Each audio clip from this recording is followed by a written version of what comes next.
Bismillahirrahmanirrahim. Assalamualaikum warahmatullahi wabarakatuh. Alhamdulillahi rabbil alamin, alladzi an'ama alaina bi ni'matil iman wal islam, walladzi arsala rasulahu bil huda wa dinil haqq liyudhhirahu 'ala dini kulli wa kafa billahi shahida. Asyhadu an la ilaha illallah wahdahu la syarikalah wa asyhadu anna Muhammadan abduhu wa rasuluh wa ba'd. Hadirin ikhwatu iman jemaah Majlis Tafsir Iliyin, mudah-mudahan ridha Allah dan berkah Allah senantiasa Allah limpah curahkan kepada kita semua. Ikhwanu fiddin arsadakumullah, kajian tafsir pada kesempatan ini membahas surat An-Nisa ayat 102 halaman 95. An-Nisa ayat 102. Ikhwanu fiddin arsadakumullah, secara garis besar ayat ini berbicara tentang sholat dalam keadaan takut gitu ya, atau bisa juga sholat dalam kondisi perang, sehingga sering disebut dengan sholat khauf. Nah, khauf itu takut ya, sholat khauf. Dan ini menginformasikan kepada kita tentang satu, betapa pentingnya mengangkat seorang pemimpin dalam sebuah komunitas. Yang kedua, tentang pentingnya sholat berjamaah gitu, hatta dalam kondisi perang sekalipun. Yang ketiga, pentingnya umat Islam itu senantiasa waspada, senantiasa berjaga-jaga, sekalipun dalam sholat sekalipun ya. Di dalam ayat ini Allah Subhanahu wa taala berfirman, wa idza, dan apabila. Idza itu dorofa, dorof. Nah, ini dorof di sini bisa disebut dorof zaman, yaitu keterangan yang menunjukkan waktu. Bisa juga disebut dorof makan, karena kan kalau bicara sholat itu terkait dengan waktu, terkait dengan tempat. Jadi wa idza, dan apabila kungta. Kungta itu kana plus angta. Nah, itu anta di sini secara tekstual awalnya itu ditujukan kepada Rasulullah Muhammad sallallahu alaihi wasallam. Kalau untuk konteks kita hari ini ya kepada kita orang-orang beriman. Tentu yang posisinya sebagai pemimpin itu, entah itu pemimpin dalam arti lingkup kecil ataupun pemimpin dalam arti lingkup besar, entah itu pemimpin di sebuah komunitas masyarakat atau pemimpin dalam arti pemimpin dalam pasukan perang, Pak. Karena kan dalam kondisi apapun kita harus mengangkat seorang imam gitu, Pak. Mengangkat seorang imam, termasuk dalam melakukan sebuah safar perjalanan itu harus ada imam gitu ya. Fungsinya apa ya? Salah satunya tadi untuk memimpin sholat, Pak. Minimal untuk memimpin sholat, dan tentu masih banyak fungsi-fungsi yang lain. Jadi kungta itu gabungan dari kana plus angta. kana itu keadaan, ta itu engkau. Dan apabila keberadaanmu wahai Muhammad fihim di tengah-tengah mereka atau sedang berada bersama mereka, fa'aqamta, nah fa lalu aqamta, akoma plus angta, lalu engkau hendak mendirikan sholat lahum untuk mereka. Nah, fa'aqam terlalu engkau berdiri lahum untuk mereka as-sholat, as-sholat. Maksudnya di sini fa'aqam di sini adalah mengimami gitu. Lalu engkau berdiri untuk mengimami sholat mereka. Kalau kepada kita hari ini lalu engkau berdiri untuk mengimami sholat mereka para jamaah. Ini sholat yang dimaksud di sini bukan sholat dalam arti secara umum, Pak. Tapi sholat yang dimaksud di sini adalah sholat khusus, yaitu sholat khauf. Sholat khauf itu sholat dalam keadaan kondisi takut. Jadi masyakohnya, ya, kesulitannya itu takut. Awalnya takutnya itu takut terhadap serangan musuh lah gitu. Serangan musuh orang-orang kafir. Dan nanti bisa berkembang, Pak, kondisi takutnya itu. Faltaku maka hendaklah engkau, maka faltaku maka hendaklah berdiri ta'ifatun, satu ta'ifah, satu kelompok, minhum, min di antara hum mereka, ma'aka bersamamu, wal ya'khudu wa dan al ya'khudu hendaklah mengambil. Ini karena di sini dikaitkannya dengan senjata, mungkin yang pas itu wal ya'khudu di sini artinya menyandang gitu. Kan akhoda itu mustarok itu cukup banyak maknanya itu. Bisa mengambil, bisa menyiksa, bisa menjadikan, bisa menyandang. Jadi hendaklah mereka itu menyandang aslihatahum, persenjataan mereka. Artinya persenjataannya itu jangan dilepas, tapi tetap harus dibawa ketika mendirikan sholat. Jadi begini Pak nih, ketika sholat itu dalam keadaan khauf, takut, katakanlah pada saat kondisi perang, maka nanti pasukan itu atau katakanlah makmum itu oleh imam itu dibagi dua kelompok, Pak, dua kelompok, atau katakanlah dibagi dua baris, barisan pertama dan barisan kedua. Nah, dua-duanya itu memegang senjata, Pak. Barisan pertama pegang senjata, barisan kedua pegang senjata. Nah, lalu kenapa kok dibagi dua baris? Nah, kan nanti sholatnya tidak bareng gitu. Dalam arti ketika baris yang pertama, ya, sop yang pertama ikut sholat bersama Rasulullah, sop yang kedua berjaga-jaga. Dan ini teknisnya cukup banyak gitu ya, cukup beragam.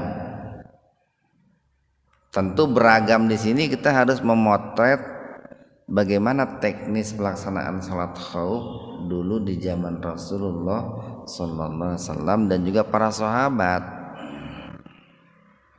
Jadi ikuti saja bagaimana praktek sholat khauf yang dulu pernah dilakukan.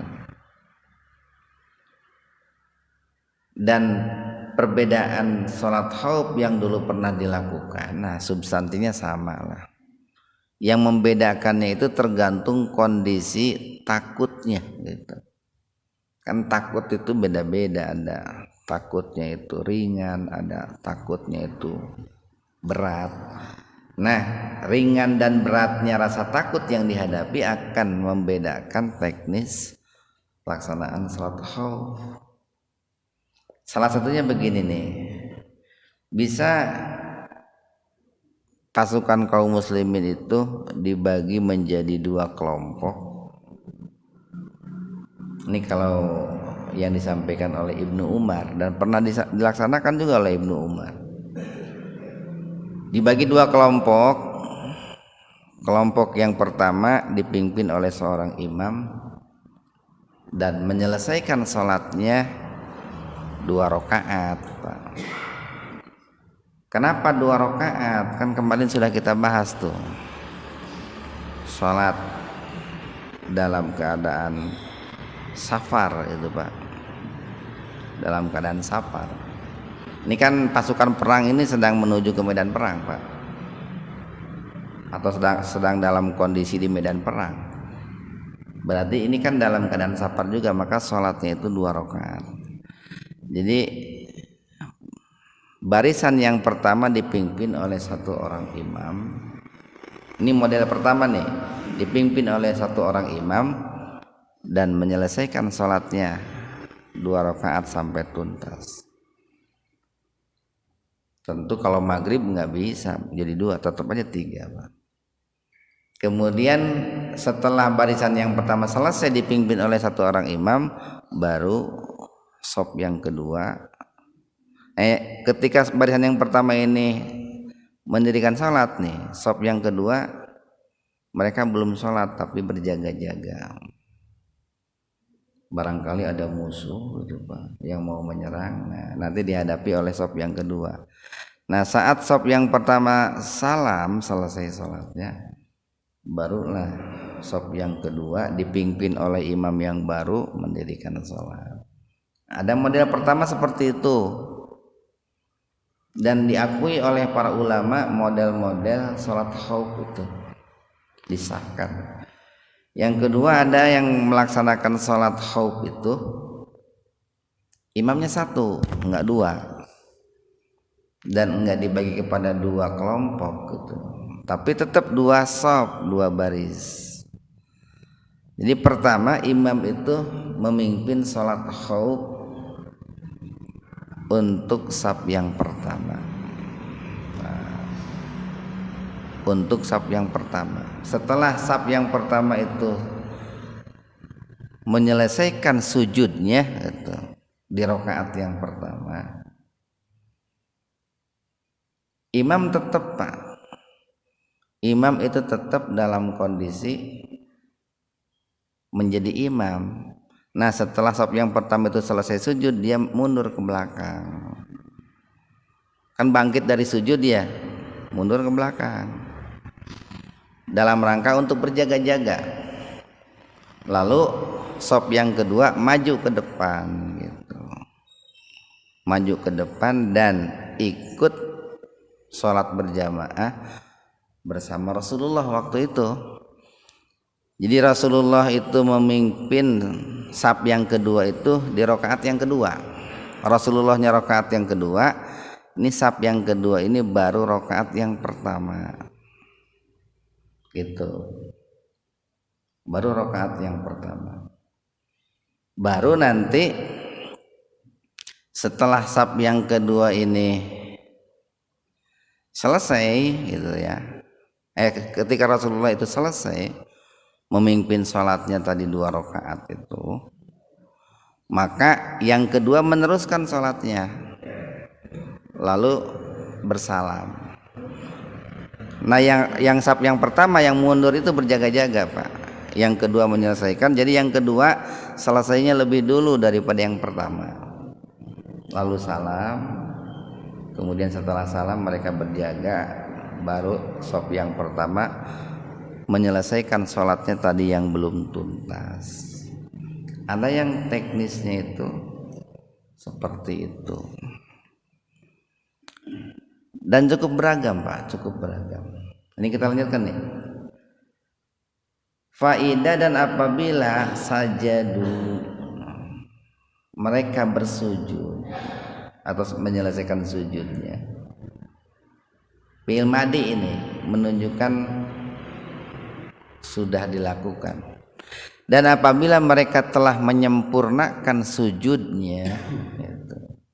Maksudnya makmum di saf yang pertama, falyakunu, nah, maka hendaklah mereka itu miwaraikum, merubah posisi, pindah, jadi mundur ke belakang Pak. Jadi selesai sujud berdiri lalu mundur ke belakang dan berjaga, baru yang tadi sop yang belakang maju ke depan. Makanya nih wal ta'ti, maka hendaklah datang atau maju ta'ifatun ukhra, kelompok yang kedua maju ke depan, lam yusallu, yang belum melaksanakan sholat, fal yusallu, maka hendaklah kelompok yang kedua itu sholat ma'aka, bersamamu, gantian lah pas sholatnya, gantian. Wal ya'khudhu, dan hendaklah mereka pun memegang atau menyandang hidrahum, kewaspadaan, wa aslihatahum, dan senjata-senjata mereka. Jadi orang yang sedang sholat tetap Pak menyandang senjata, memegang senjata. Nah, natunya nyoren senjata lah. Lamun golok, pedang tetap berada di pinggang mungkin Pak. Kalau pistol ya atau senapan barangkali disoren, disandang. Nah, kalau yang sedang sholatnya saja tetap diperintahkan, walaupun perintahnya bukan wajib, tetap diperintahkan untuk berjaga-jaga dan menyandang senjata. Apalagi sop yang kedua yang tadi mundur Pak, itu lebih berjaga-jaga lagi itu. Yang sedang sholatnya pun tetap harus berjaga, apalagi yang sedang mundur, itu harus lebih hati-hati, lebih waspada. Wadda, menginginkan, alladzina, orang-orang yang kafaru, kafir, lau seandainya tagfuluna, kalian lalai, lengah, an asliyatahum, an aslihatikum, dari persenjataan kalian, wa amtiatikum. Amtiah itu mut'ah itu kan makanan lah, logistik, perbekalan itu. Wa amtiatikum, dan juga harta benda kalian. Jadi orang-orang kafir itu sangat menunggu-nunggu gitu lengahnya umat Islam terhadap senjata mereka dan harta kekayaan mereka. Artinya ketika umat Islam itu melepaskan atau meletakkan senjatanya, tidak disandang lagi, atau umat Islam itu sudah tidak siaga lagi, nah itulah yang diharapkan oleh orang-orang kafir itu. Fayamiluna, lalu mereka itu menyerang alaikum, kalian, mailatan wahidatan, dengan serangan yang tiba-tiba gitu, dengan satu kali serangan yang dahsyat. Ikhwanu fiddin arsadakumullah nih, kalau dalam sholat saja kita diperintahkan untuk tetap waspada Pak, berjaga-jaga, sampai senjata juga harus disandang. Apalagi kalau di luar sholat kan gitu Pak. Apalagi kalau di luar sholat, kalau tentu orang beriman itu dalam kondisi perang atau dalam kondisi terancam gitu. Atau kalau sedang perang saja sholat berjamaah itu begitu ditekankan gitu, sampai saking ditekankannya itu sampai sholatnya gantian gitu. Apalagi kalau dalam kondisi aman gitu Pak. Kalau dalam kondisi aman, tidak ada ancaman gitu, tentu kan lebih ditekankan lagi gitu, sholat berjamaah itu. Kita lanjutkan nih. Wala dan tidaklah junaha berdosa. Wala junaha dan tidaklah berdosa. Alaikum bagi kalian, in jika karena keadaan kalian, karena keadaan bikum kalian ada sakit. Maksudnya begini nih, kalau umat Islam itu ada yang kondisinya dalam keadaan sakit, entah itu karena terluka atau sakit karena kehujanan atau lain sebagainya, maksudnya tidak berdosa. Tidak berdosa apa? Untuk meletakkan senjata. Dalam arti kan begini, kenapa kok di sini disebutkan tidak berdosa? Ada alasannya nih. Satu, mimatorin, karena hujan. Mungkin begini Pak, kalau hujan itu kenapa ada dispensasi keringanan untuk meletakkan senjata ketika sholat? Si musuhnya juga kan kalau ini menggunakan motor ini Pak, motornya itu hujan lebat gitu. Kalau motor itu hujan lebat, hujan gede gitu. Si musuhnya kan ngariuhan meren Pak gitu, ngariuhan. Maka dikarenakan diprediksi si musuhnya itu ngariuhan, ada keringanan bagi kita nih, boleh untuk meletakkan senjata gitu. Tuh, kalau tadi masakohnya itu tidak ada hujan, dalam kondisi cerah gitu. Dan nanti bisa juga masakoh yang lain yang memberikan dispensasi untuk meletakkan senjata. Ya kalau di sini disebutkan hujan, mungkin dalam situasi tertentu, kondisi tertentu, ada juga penyebab yang setara dengan hujan Pak. Atau kuntum, keadaan kalian itu mardo, sakit Pak, sakit karena kehujanan bisa, terluka bisa, kelelahan bisa. Apa yang tidak berdosanya itu angtado, kalian meletakkan aslihatakum, persenjataan kalian. Kan berat Pak, gitu berat. Mengarah senjata kan berat. Terus kan kalau di bawah sholat sebetulnya tidak leluasa sholatnya gitu Pak, karena ragok gitu Pak. Tapi sok sanajan karena ragok gitu, kalau tidak ada uzur seperti tadi hujan atau sakit, itu diperintahkan untuk disandang senjata itu, jangan diletakkan. Komo lamun ditinggalkan jauh gitu Pak. Nah, itu kalau tidak ada uzur tidak boleh. Karena tadi dikhawatirkan orang-orang kafir itu menyerang secara tiba-tiba. Jadi ini kan perhatian kita terhadap sholat sangat penting Pak.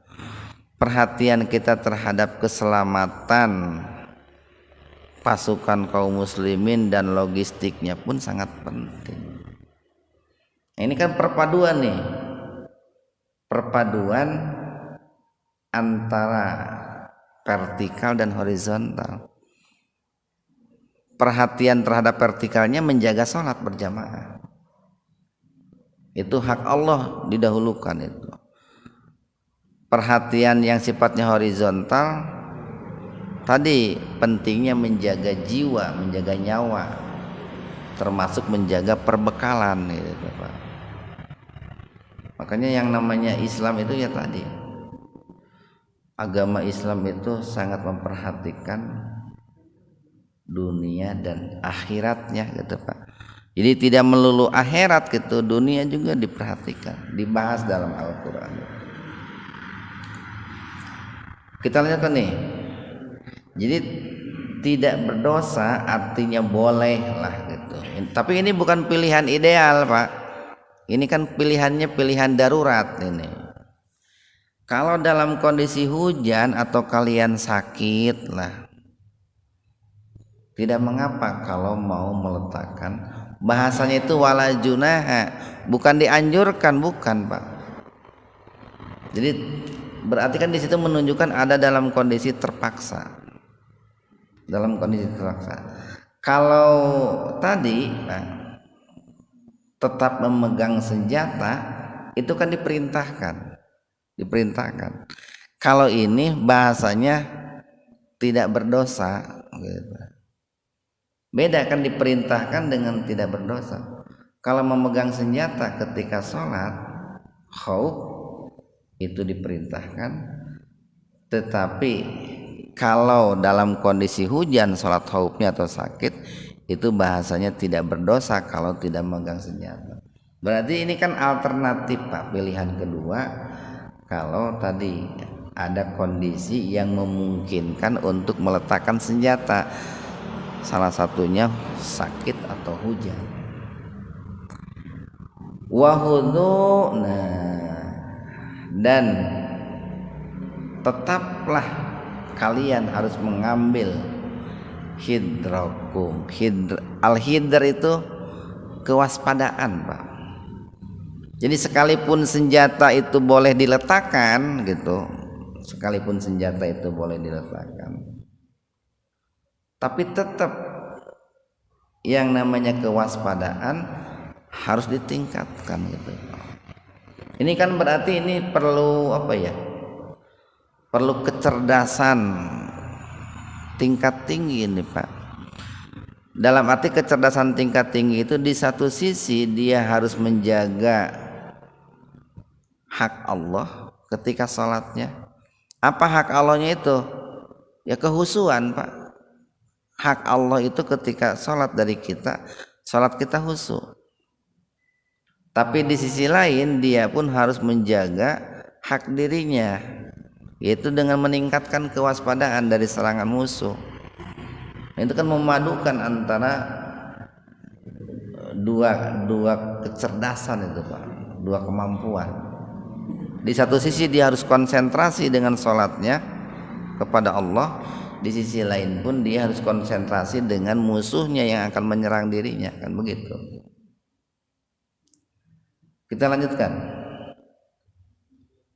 Jadi sekalipun kalian meletakkan senjata, apapun itu senjatanya, tetap Allah perintahkan wahudhu hidrakum, tetap dalam keadaan waspada. Inna sesungguhnya Allah a'adda.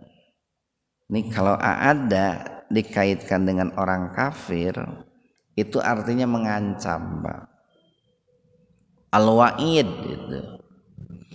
Kalau a'adda dikaitkan dengan orang beriman itu al-wa'du, kabar gembira. Mungkin Bapak sering mendengar ada istilah al-wa'du wal wa'id, itu janji dan ancaman. Janji untuk orang-orang yang beriman itu janji namanya. Tapi kalau untuk orang-orang kafir ancaman. Nah, maka kita pun kalau kepada orang beriman bahasanya itu harus janji. Jangan awas loh kalau nggak datang, nah itu kan ancaman gitu. Bahasa janjilah seperti apa gitu, Pak. Nah, Allah pun kalau di Al-Qur'an untuk orang-orang kafir itu al-wa'id. Jadi sesungguhnya Allah a'adda, mengancam, mengancam lil kafirina, untuk orang-orang kafir itu azaban, siksa muhina, yang sangat menghinakan. Nah ini kan sebetulnya sebuah kabar gembira Pak, sebuah kabar gembira bagi orang-orang yang beriman. Nah, manakala gitu Pak ya, manakala mereka memperhatikan hak Allah dan juga hak dirinya gitu. Hak Allahnya itu tadi, mereka mendirikan sholat sesuai dengan perintah Allah dan contoh Rasulullah. Hak dirinya, mereka menjaga, melindungi dirinya sekalipun dalam keadaan sholat. Maka janji Allah itu, Allah akan menimpakan siksaan kepada orang-orang yang kafir Pak, pada orang-orang yang kafir. Dan tentu di situ kan akan melakukan banyak gerakan Pak. Kan begini, ketika sop yang pertama itu mundur, itu kan bergerak gitu, mungkin selangkah, 2 langkah gitu, atau 3 langkah. Begitu pula ketika sop yang kedua itu maju, berarti itu kan melakukan gerakan juga, melakukan gerakan. Nah itulah yang menjadi dasar bahwa dalam sholat itu boleh melakukan gerakan-gerakan, tapi tentu gerakannya itu gerakan yang teratur gitu. Mungkin begini, ketika seseorang itu sholatnya di depannya itu ada yang batal gitu Pak ya, lalu dia keluar untuk ngambil wudhu, berarti kan kosong tuh, sopnya kosong, maka yang di belakangnya boleh bergerak maju. Atau barangkali ini masbuk, dia masbuknya di tengah, sementara ada yang jadi imam di sebelah sana, boleh menggeser gitu. Tapi tentu dengan gerakan yang teratur, tong bari gerakan igel-igelan atau lompat. Ya seperti gerakan dina ya geuning pas kibra geuning Pak. Jadi gerakannya ada gerakan teratur, melangkahnya itu. Jadi boleh melakukan gerakan-gerakan, tentu kan kalau ada ilat, kalau ada udzur lah, kalau ada alasan syar'i gitu, itu boleh melakukan gerakan. Bahkan jangankan 1, 2, 3 kali gerakan, mau masukkan peluru juga boleh gitu Pak. Pamannya lagi sholat khauf itu menembak ke musuh, lalu pelurunya habis, boleh masukkan peluru, nyali peluru di tas kan gitu Pak. Walaupun kan tentunya bagusnya sebelum sholat itu pelurunya sudah penuh kan gitu Pak, sudah diisi, mestinya kan begitu. Nah ini sebuah kemudahan dari Allah, keringanan dari Allah, solusi dari Allah, bagaimana orang itu sholat ketika dalam keadaan perang. Jadi cukup banyak Pak, Islam itu nanti mengajarkan bukan hanya sholat dalam keadaan aman, ada sholat dalam keadaan sehat tapi dia safar gitu, ada sholat dalam keadaan sakit, kan bisa berbaring, bisa duduk berbaring isyarat.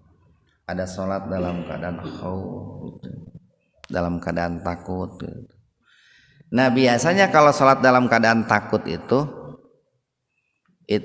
di samping dijama di rukhsah gitu Pak, di samping dijama dikosor gitu kalau dalam keadaan takut. Karena takut itu masako itu kesulitan, yang kesulitannya itu melebihi safar Pak, melebihi safar. Safar itu kan salah satu kesulitan. Nah takut itu, apalagi takut menghadapi musuh, itu kesulitannya jauh lebih besar daripada safar. Maka biasanya ada sholat khauf itu dijama dan dikosor gitu. Nah kalau dalam kondisi aman nih Pak,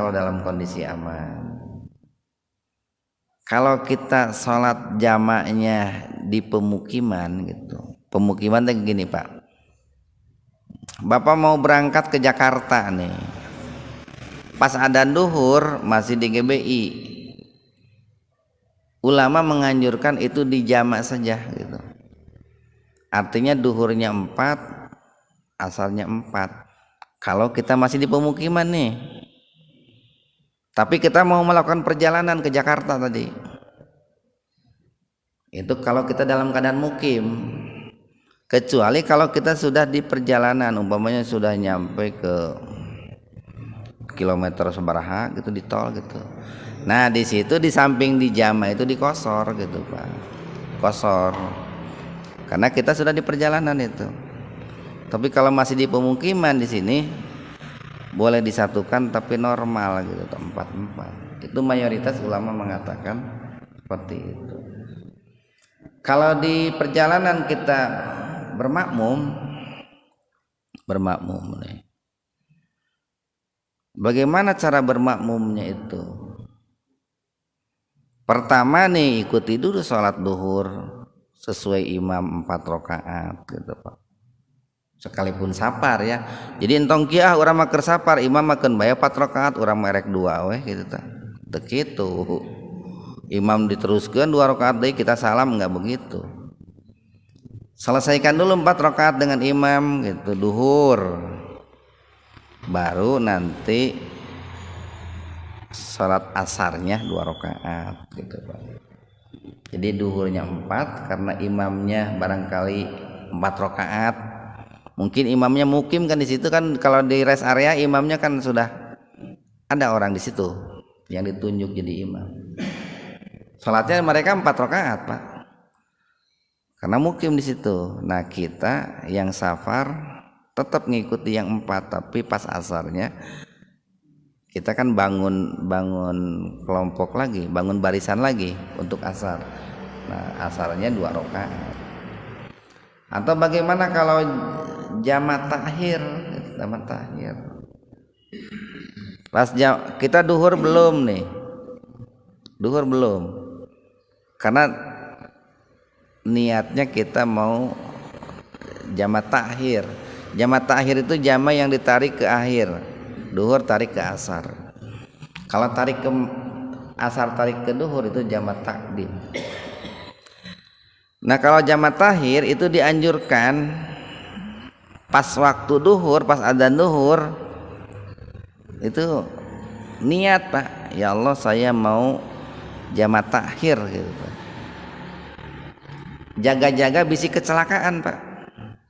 Sebelum sampai sholat asar umpamanya tiba-tiba tabrakan atau lain sebagainya lalu meninggal. Kita sudah punya niat gitu, mau sholatnya ditarik ke asar. Nah ketika sampai di tempat di masjid umpamanya sholat asar, di situ sedang didirikan sholat asar, kita ikut sholat asar dulu Pak. Sholat asar dulu dengan imam yang memimpin sholat asar. Baru setelah itu kita sholat duhur gitu Pak. Itu kan teknisnya begitu. Bisik itu kumaha itu sholat asar, ayo orang duhur acan kumaha itunya. Ikut saja dengan yang asar dulu 4 rakaat. Kalau dia 4 rakaat 4 rakaat. Baru setelah itu kita sholat duhur. Kecuali kalau kita mendirikan sholatnya itu sendiri Pak gitu ya, atau bersama rombongan kita, ya tentu duhur dulu kalau sendiri atau bersama rombongan kita mah. Kan kita yang mengatur kalau begitu mah. Tapi kalau ngikut ke imam yang lain Pak, yang barangkali bukan kelompok kita, ya ikut dulu kepada mereka. Nah itu mudah-mudahan ada manfaatnya untuk kita semua. Subhanakallahumma wa bihamdika asyhadu an la ilaha illa anta astaghfiruka wa atubu ilaik. Assalamualaikum warahmatullahi wabarakatuh.